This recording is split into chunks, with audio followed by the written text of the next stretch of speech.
Tom Walker joining us here. It's Mike G, Hot 97.5 and 103.9. So, Tom, I'm really fascinated by how musicians and bands get their start and how you get the bug to like make music and where you fell in love with it first. And, you know, just take me back to when you fell in love with it and then when you decided to make it your career, ultimately. I went to see AC/DC with my dad in Paris when I was 11.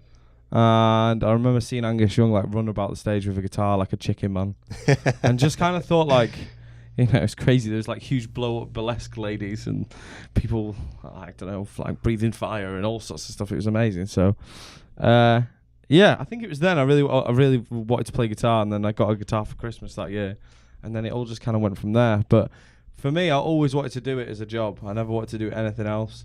So like from day one that I started playing, I always like wanted to find a way to do it full time. Plus, I'm not very good at anything else. Do you know what I mean? Totally. Like, I tried a whole host of jobs. I was like, I worked as a photo booth attendant. I was leafleting in London for like 9 months when I first lived there. I was a chef for several years. Like, none of it good at. Well, you're very good at singing, so I'm glad you landed on this career choice. Absolutely. And so, what about singing then? So, did you know you could sing right away before you could play the guitar, or that just came along? It took me a long time to develop my voice. I don't think it came as naturally to me as it does to some singers. So, I started singing when I was probably like 18, 19, and it's taken me kind of to this point to get it somewhere near where I want it. It's not quite there, you know. But I think as a musician, you're like constantly like nothing's ever good enough. Right. Like you're always striving to get better and better, and or learning, I'm sure. Too. Yeah, it's not. Nobody ever says like, "Oh, I've completed music today." Yeah. You know what I mean, it's just not possible. That kind of brings me to my next question too. So I hear a lot of like Citizen Cope. I guess are you familiar with it? Citizen or with him. Yeah. And then also you know, like maybe some Modest Yahoo that, too. So yeah, no one's ever said that before. I'm taking that. Yeah, it's very similar. So I could tell you draw off of those sort of examples. And is there anybody else that you're listening to right now on your playlist that you're really digging? God, who have I really? There's a guy in the UK called Jordan Rakai. Okay. Who's really, really good. And also Tom Misch, who makes kind of like beat tapes with loads of guitars and like sings occasionally. Well, not occasionally, on most of the songs to be fair, but he seems to me like mostly like a musician. It's quite muso stuff, but like really cool and hip hop at the same time. So it doesn't feel like over intense. But yeah, Tom Misch, he's really good. Okay, I'll check him out. So the other thing that brings me to is you've toured the U.S. for a few times, right? And, yeah, sure. You were touring with The Script, who we're familiar with on our station, of course. Yeah, I love The Script. Yeah, and so, but they're from Ireland, and you're from the UK. So is there any like sort of rivalry that goes on? Not really. I was actually born in Scotland, and I feel like the Irish and the Scottish, like, as a rule, probably don't always get on, but actually we're basically the same. We love drinking and we love music. Yeah. We love eating and like we stay up late and party. So I don't know. The Script Boys aren't like that now, but I think they back in the day they were animals. Well, I've heard stories. And the same thing, I guess, more of a rivalry as far as like, who can drink the most pints in a night sort of thing, right? Yeah. But we went out for a few drinks with them and they were just super lovely, and like them and their team just made us feel like part of the family. And also, it was so cool because we drove from like New York to LA all in one trip over like, I think it was like 21 days or something.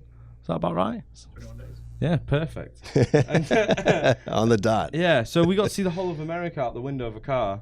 And I kind of, before coming to America, I was like, you know, because I'd met a few Americans who hadn't left, and I was like, that's crazy. But then we drove across, and I was like, wow, you guys have got like everything you need here. You can go like, I don't know, you can go like snowboarding in one place, and then you're in the desert, and then like, you know, you're in LA, and it's super cool, and I don't know, it's just everything here. Well, now that you're in the States, this is the type of year, or the time of year, I should say, where Girl Scout cookies come into play. Have you ever had one of those? I've never had one. This is the third time we've had this discussion on this trip. All right, seriously? Girl Scout cookies. That's hilarious. Okay, so I brought some, but oh my God, sweet. Everybody ate them all. Seriously. Really? That's how good they are. You can't hold on to a package. Who makes these Girl Scout cookies? I was going to say, is this something that's completely American? Like you don't have something similar in the UK? We have like the Scouts in the UK, but as far as I know, it's not like a big thing over there. Okay. Like, yeah. Okay. I've never seen it before. Well, here's your Girl Scout cookie guide. And again, I wish I had some for you. But the Thin Mints, if you like mint, Thin Mints are like the best ones. I've heard of them, and then there's Tagalongs if you like peanut butter. So those two, yeah. Oh, there we go. We got it. Oh my God. Thank you. Right. From the gallery. These are Samoas. These have, you want me to open them for you? I know I can You want? All right. Do you want me to try one right now? I do. I would love for you to try one. They're just the perfect size as they well. need to go worldwide. I'm telling you. Oh, they smell good. They smell really So good. these are Samoas with peanut butter. Or I mean, not peanut butter. Coconut and chocolate. Oh, wow.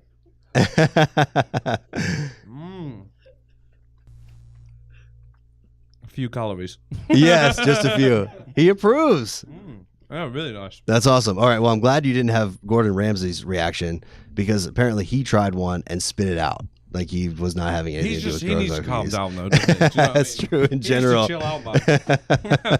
That's awesome. All right. Well, Tom Walker's first Girl Scout cookie on camera, which is amazing. And I just wanted to talk just about a song that you're going to perform for us today, "Leave a Light On." And it seems like from when I listen to your music, you have that unique ability to take everyone on an emotional ride with you, which is really not the case with a lot of songs. You know, like a lot of bands have like a lot of happy tunes. You kind of run the spectrum, and then the way you sing them, you really feel the connection as someone who's listening to the song with what it's about. So tell me a little bit about what "Leave the Light On" is about. It's about a friend of mine who kind of like lost his way drinking and got like just a bit caught up in it. You know what I mean? It was becoming like a bit excessive, and he was getting himself in a few situations that weren't really ideal, and then not really coming to us or saying anything. He was kind of like it was all cool. But this is when we were young. You know, we were like, I don't know how old we were at the time, probably like 24 or something. I'm 26 now, so yeah, like 2 years ago. But it's funny because like it was like a bad week and a bad time, but it's all good now. Like, but this particular friend of mine is totally sweet. He knows the songs about him as well. Like, I sing it live. I've not told anybody who it is. But That's cool. yeah, That's awesome. Well, you're a good friend to have, of course, because it's a very sweet and inspiring song for anybody who's dealing with something. well, he that, did like me that, the favor so, really, because it's kind yeah. of the song that's like launching my career at the moment. So you know, thanks for having a Yeah. drink problem. Yeah. So anytime you can make something good out of something bad, I think it's a good thing. Absolutely, And you, yeah. you certainly did. So we can't wait to hear it. Then thank you so much for spending a few minutes with us today. Absolute pleasure. Yeah, thanks for having me. us. Yeah. Nice one. Cheers. Nice one, dude. Yeah. Well, I will leave the light on. Well, I will leave the light on. No, no,